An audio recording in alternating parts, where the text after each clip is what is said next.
Hi, Assalamualaikum and welcome again sa ating YouTube channel. So, ang next na topic natin ay kung paano mag-send ng pera sa abroad online. So, gamit natin ngayon is yung Gcash account natin. So, halimbawa meron tayong papadalhan dun sa abroad na pamilya natin or di kaya kamag-anak. So, pwede natin siya padalhan ng pera gamit ang ating Gcash account. So, napakadali na siya guys. So, open lang natin yung Gcash account natin. Ayan. Then, maglalagin lang tayo dito. Ayan, wait lang natin. Okay, so, ayan.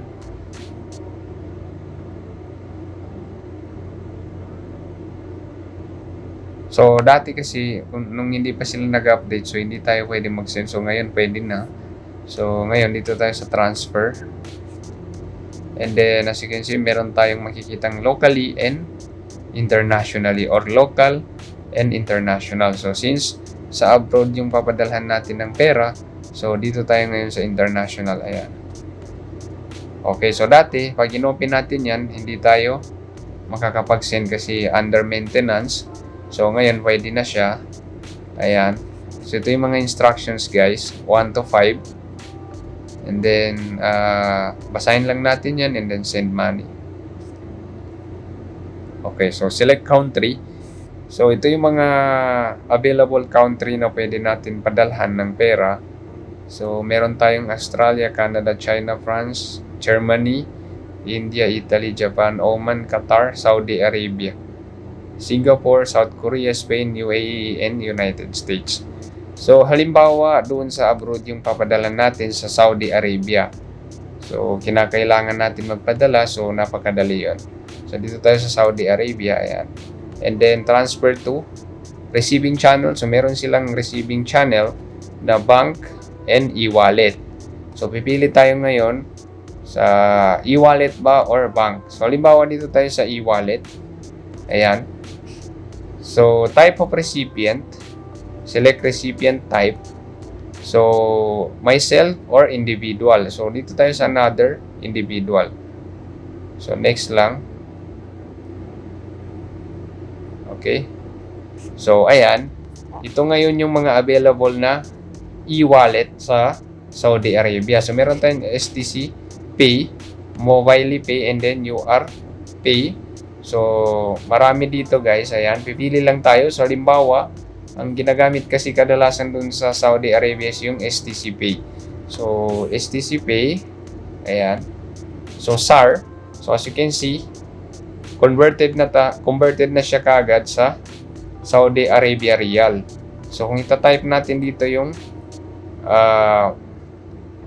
amount sa Pilipinas, halimbawa, meron tayong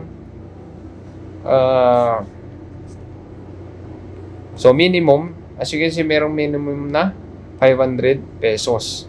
So, hindi tayo pwede mag-send dito ng 10 pesos or yung mababa sa 500. So, 500 yung pinakamalaki. Ayan, halimbawa. So, since wala tayong balance ngayon, you don't have any enough balance. So, wala pa tayong balance ngayon. So, sample lang ito para may pakita ko sa inyo yung pag-send ng pera from Philippines to Saudi Arabia. So, ilalagay lang natin dito yung amount, halimbawa 500. So, kung meron tayong enough balance, so hindi natin makikita yung you don't have enough balance. Then, pag nalagay natin, as you can see, meron tayong makikitang they are receiving Saudi Arabia Riyal 31.13. So, converted na siya sa Riyal. Okay? So, pag nalagay natin yan, and then dito tayo sa next. Pag next natin, ang mangyayari doon is makakatanggap tayo ng QR code galing sa ating Gcash. Okay? So, masisend yan dito sa ating registered number. And then, pag nasend siya, so ilalagay lang natin yung one-time PIN and then automatically masisend na yung pera sa STC Pay ng receiver. Okay? So, pwede natin i-download yung receipt and then ipakita sa kanila. So, ito is sample lang. Gusto ko lang ipakita yung process. So, I hope nakatulong ito sa inyo. Thanks for watching and don't forget to subscribe to Hammer TV for the latest videos na aking i-upload. Sukran and wassalam.